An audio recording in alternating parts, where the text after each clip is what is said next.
Now who could this be? Zelda? In my Legend of Zelda game? What an idea. Now, apparently playing as Zelda has been done a few times before, but I believe this is the first main game where Zelda fully takes the reins in her own adventure. Echoes of Wisdom, a Zelda game where you actually play as, Zelda. Funnily enough, all those people thinking that Link was Zelda back in the day will actually be right this time around. And it's really exciting to go back to top-down Zelda, and this game is kind of a brand new experience and path for the Legend of Zelda series that I'm hopeful will lead to more Zelda-focused games in the future. Now, it's not a perfect game, but it does a whole lot of things really well, and really tries to innovate and give new ideas a chance. But, are those changes any good, and is this very new type of Zelda game worth playing? Well, strap in, grab firmly onto your rod, and let's find out.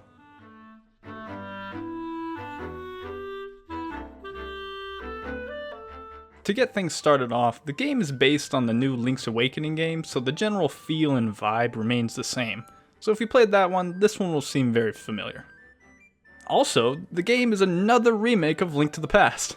It's set in the same world, albeit remixed and not connected to the original Link to the Past, but you can tell a lot is drawn from that game.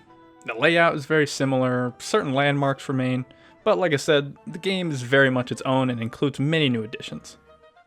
The biggest addition being the Echoes of Wisdom, or so I'm told. Now hold on.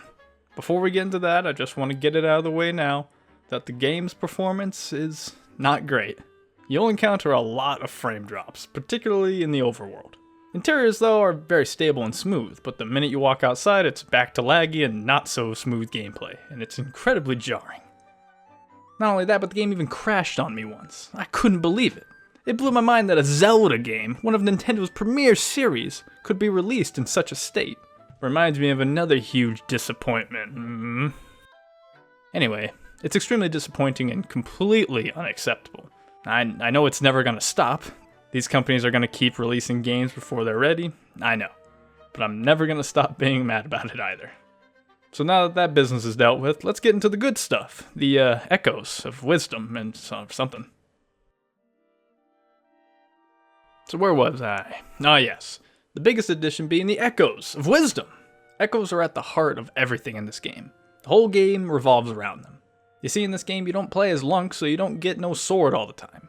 Instead, Zelda relies more on her magical powers and ability to create echoes to fight enemies, traverse the world, and solve problems. You see, so many things are able to be copied and reproduced at will, creating an echo of these things. Things like beds, rocks, trampolines, cubes of water, cubes of ice, potted plants, and even just slabs of meat and so much more. And each of these things has a purpose of some kind. You know, most things you might be able to just stack on top of each other to get up higher somewhere, but you can also sleep in the beds to gain health, and even the slabs of meat can be used to distract enemies. This leads to a huge aspect of the game being creativity, always using echoes to creatively solve your own and the world's problems. And using them to traverse the world is a very fresh and unique experience that I don't think I've felt in many other games. Like I said, this type of exploration really rewards creativity and thinking outside the box. How do I get up there? Place some boxes and jump on up. Need to cross this gap? Just make a bridge out of beds. There's so many ways of approaching how you want to explore and how you want to navigate, and that is incredibly cool. It gives the player so much agency and such a sense of freedom. And speaking of freedom, one of the most stunning things to me was when I used the trampoline to jump onto the boundary trees. I mean, for my entire life, this was a boundary in games I was never able or even meant to cross. And in this game, you can just run around up there. It almost feels wrong in a way. But it can be very useful for exploring or making shortcuts, and in general, it's just very cool. Echoes aren't only used for exploring the world though, they're also the main component in fighting. How it works is simple. You kill an enemy and you get the opportunity to copy them and create echoes of them in the world to fight for you. It reminds me of Pikmin in a way, and with a great amount of enemy variety, there are so many options available to players on which ones they want to fight for them. And it is a very cool and creative approach to shaking up Zelda's gameplay loop. I mean, it's pretty fun to sick your enemies onto your foes and watch them duke it out. It's not perfect, of course, and we will talk about that, but the idea itself is very good in my opinion. And once again, that idea of being creative is here as well. Like placing a fire guy right in the path of a dive-bombing bird.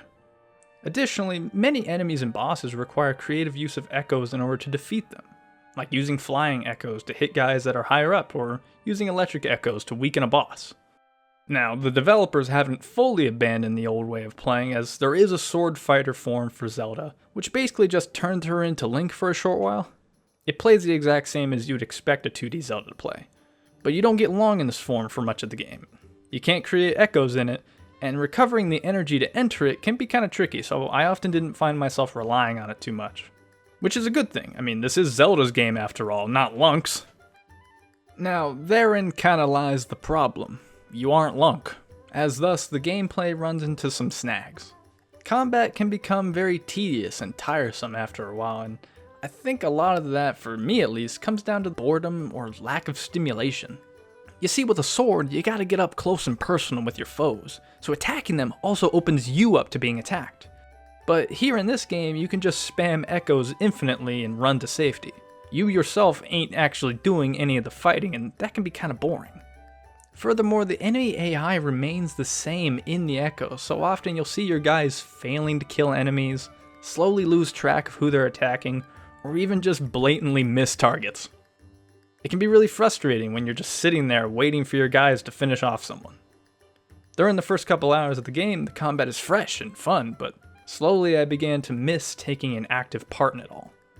And like I said before, you can't really rely on the sword since its energy is too annoying to replenish, and I mean, it doesn't fit her whole wisdom thing she's got going on anyway. So I really wish that Zelda had some sort of offensive spell that she could use to blast or stun enemies. I mean, Lunk had magic spells in Lunk to the Past. Why couldn't Zelda summon fire or create an earthquake? Just kind of felt like a missed opportunity. Now you can use the bind power in combat to drop foes down pits or into water, and that can be pretty funny and effective at times. But you don't always have the opportunity to do that, so, I wish Zelda had something else she could do other than just spam echoes and stand there, or just turn into Link, basically. Like, what if she could use energy to send a blast that'll stun an enemy, and that blast has a mildly shortish recharge? Just something to aid her echoes in defeating foes, and to give the players something to do, because without much to do in combat other than create echoes to fight for you, I found myself trying to avoid combat as the game went on. Also, Zelda's power progression is almost entirely based on her echoes and her Link mode. Now you can find some accessories throughout the game to give you slight bonuses or powers, but even then it's so much less satisfying to equip a non-scene accessory to reduce damage, whereas Link in Link to the Past had multiple different tunics which give him that power. And in that game, it's actually seen and felt. Getting a new tunic feels like a real upgrade, and it is visually shown to the player. Anyway, as I was saying, progression doesn't feel very good because of its over-reliance on echoes and how echoes are designed. You see, in other Zeldas, you slowly amass this arsenal of gear to help you on your journey and to grow in your own personal power. And Echoes does this, but not in the same way, and I don't think very well. Like some Echoes, like the spider and bat and some elemental enemies, just to name a few, actually give you new powers. The ability to create a ladder, the ability to glide, the ice and fire damage. You see, these Echoes are basically stand-ins for items like the leaf from Wind Waker or the ice and fire rods. And that's interesting and all, but acquiring these powers is where we got problems. Killing an enemy and absorbing them isn't very satisfying. I think having almost everything based around Echoes, even special powers like these, may have cost the game some of its fun factor. Though I did like how as you beat dungeons and leveled up Tri, he got more Triforces behind him and gave you more Echo capacity. That really felt like you upgraded or became more powerful. Though I do really wish the Tri-Rod changed appearance too.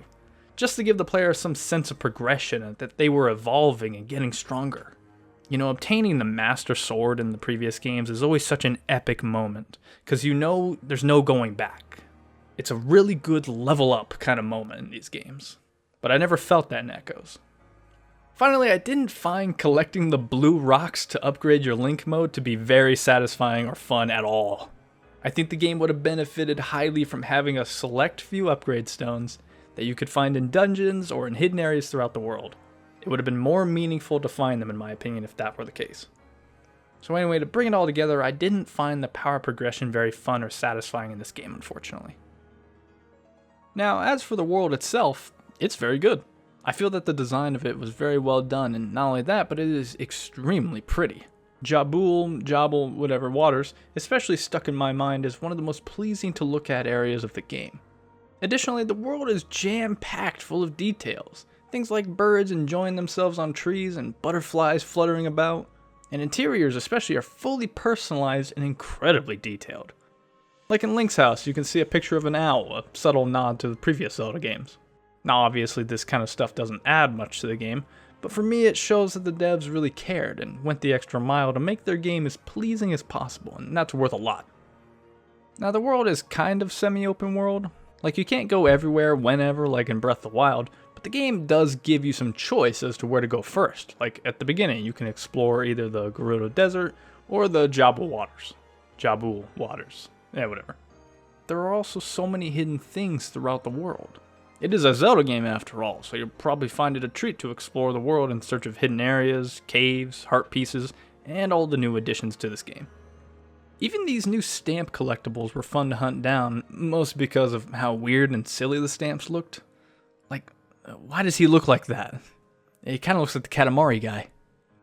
The environmental diversity of the world too was also pretty incredible. I mean, every area is a unique experience to explore, but they also have unique enemies, and Zelda will even sweat in the desert and shiver in the mountains. I've always loved these kind of details in games. It adds something that feels so obvious and is so easily looked over when it's there, but really missed when it's absent, so glad they added those little details. But for as much as I thought the world was well designed and fun to explore, I couldn't help but feel that it's missing something. Some special ingredient that all other games had that this one is missing. I mean, this game isn't supposed to be as grand and gigantic as something like Breath of the Wild or Elden Ring, but I wonder if I'm the only one who feels that the world is kind of, and I'm sure I'm going to catch some flack for this one, but does anyone else feel the world feels kind of small? Like, it's obviously way bigger than Link to the Past, but compared to Breath of the Wild or Tears of the Kingdom, it's relatively tiny in comparison. Now, this isn't entirely a knock against the game, but more of just a disappointing thing for me. I really hope we'll be able to get a 2D Zelda on the same scale as Breath of the Wild, but I'm not holding my breath. They even added a horse riding mechanic, but the world isn't nearly big enough to facilitate the need for it, so I'm not quite sure what's up with that. Why is that even in the game, other than being cool? And another bad part of the exploration of the world is that there are so many chests all over the place, which on its face is good. But once you open them, you find that it's just some vegetables or other garbage that really isn't very satisfying to find. I mean, would you be excited to find some buried treasure and it's just like a potato inside? If I'm honest, I wish that they just went ahead and gave us rupees in these chests instead. It would have cut out the middleman of having to go sell all the random crap I find. And lastly, about the world itself, and I think that this is a point that goes into my feeling of the world not being big enough, was that there's no Lorule or other world to explore. Aside, of course, from the still worlds, which feel more like separate areas than a whole nother world to explore. They did it in Link to the Past and Link Between Worlds, but not this game.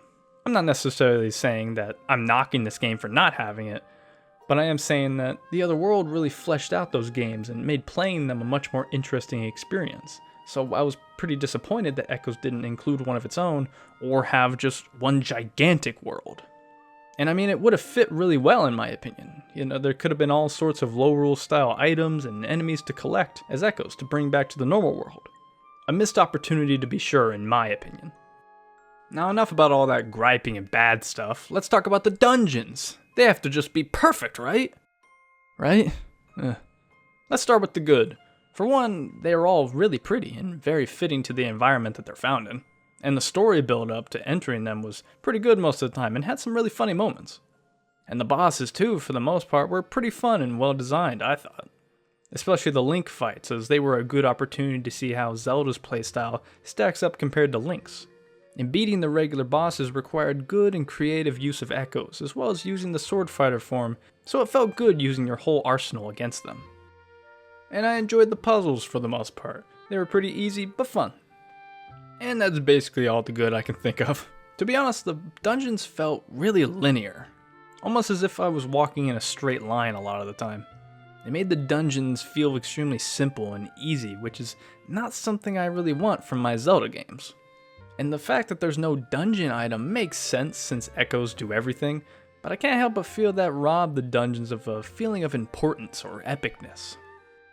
You know, in previous Zeldas, you'd get the big key and excitedly run over to the chest to get this grand new item that recontextualizes and expands the dungeon, as well as grows your own personal power.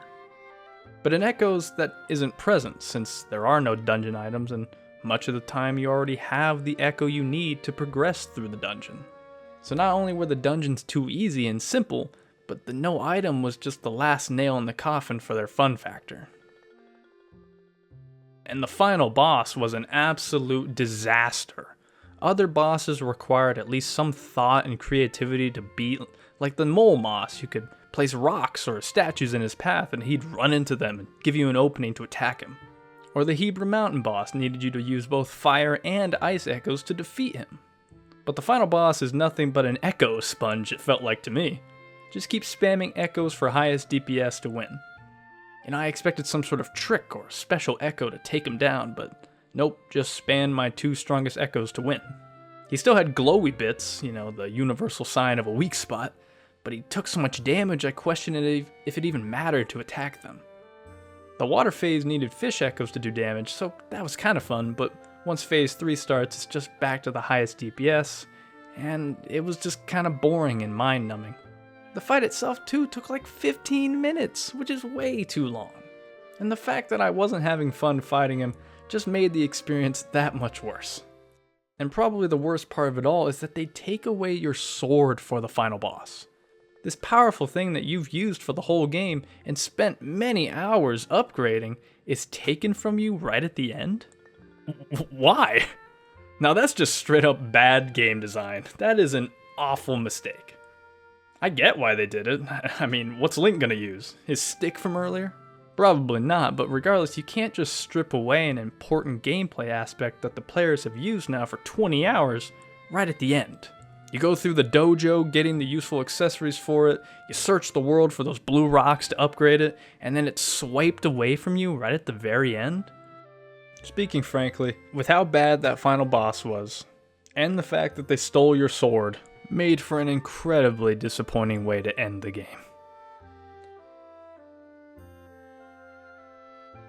Besides all my critiques and criticisms, in the end, it was a good game, I thought. I have a lot that I dislike about it, but that doesn't take away all the good it has. I mean, for one, the game has got an incredible soundtrack. And I really liked how the field music started to include Zelda's lullaby at the beginning. It was just a sweet little detail. Or how the sword theme had a little bit of a retro bit to it. And I enjoyed the story too. It was fun to play as Zelda and experience the world and story events through her eyes. And I'm so glad that Konde's brother was shown to return in the credits. But throughout playing it, and especially when I beat it, I couldn't help but feel that the game needed more. It needed more in the gameplay, it needed more world, and it needed more in the dungeons. It's a game that is unfortunately full of missed opportunities, I feel.